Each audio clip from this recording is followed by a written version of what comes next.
perkenalkan saya Ave dari Kumparan. Izin pertanyaan yang pertama untuk Bu Sri Mulyani.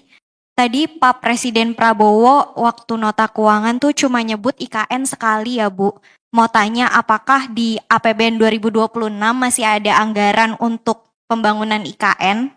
Kalau misalkan ada, angkanya berapa ya Bu? Lalu untuk gaji PNS tadi juga nggak dibahas Bu, apakah akan naik atau enggak di tahun depan. Lalu di buku nota keuangan juga tertulis zero atau minus growth ASN 2026.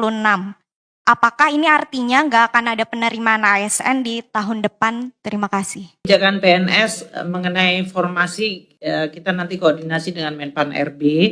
Seperti diketahui bahwa tahun ini juga sudah ada penerimaan. Jadi nanti tergantung kebutuhan dari kementerian lembaga dan terutama juga dari daerah. Namun juga pada saat yang sama ada kapasitas fiskal yang juga harus dipertimbangkan. Jadi untuk hal itu kita belum melakukan exercise untuk terutama untuk rekrutmen, untuk gaji. Kita juga akan melihat kepada fiscal space untuk tahun 2026 yang tadi mayoritas diisi untuk program-program prioritas nasional. Untuk target pertumbuhan 5,4%, tentu tadi kita akan coba melihat sumber-sumber pertumbuhan ekonomi. Pertama, kalau didengar dari Pak Rosan, investment tadi cukup bagus dan kemampuan untuk bisa attract investasi lebih banyak. Termasuk di pemerintah daerah, kami dengan Pak Tito itu termasuk memberikan insentif agar daerah-daerah juga menjadi atraksi investasi yang lebih baik.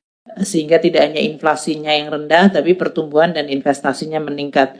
Jadi kita akan terus meningkatkan iklim usaha dari Pak Rosan, apa yang dibutuhkan beliau untuk menarik investor. Kita terus akan bekerja bersama, termasuk insentif-insentif fiskal yang akan kita jaga dan kita siapkan bersama-sama agar investment masuk, tapi juga pada saat yang sama fiskal tetap prudent.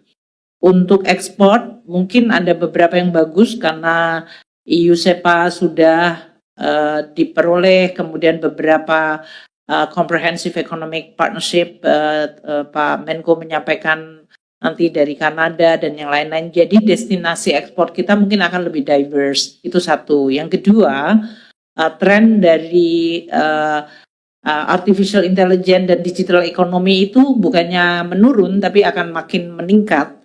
Dan seperti yang disampaikan oleh Bapak Presiden, bahwa Indonesia itu sangat kaya dengan rare earth, mineral yang dibutuhkan. Mungkin nanti Pak Menteri Dikti Saintek, beliau yang memahami itu, sangat melihat potensinya luar biasa banyak. Jadi kita juga berharap untuk ekspor dan hilirisasi akan memberikan kontribusi yang cukup banyak dari sisi growth 5,4%.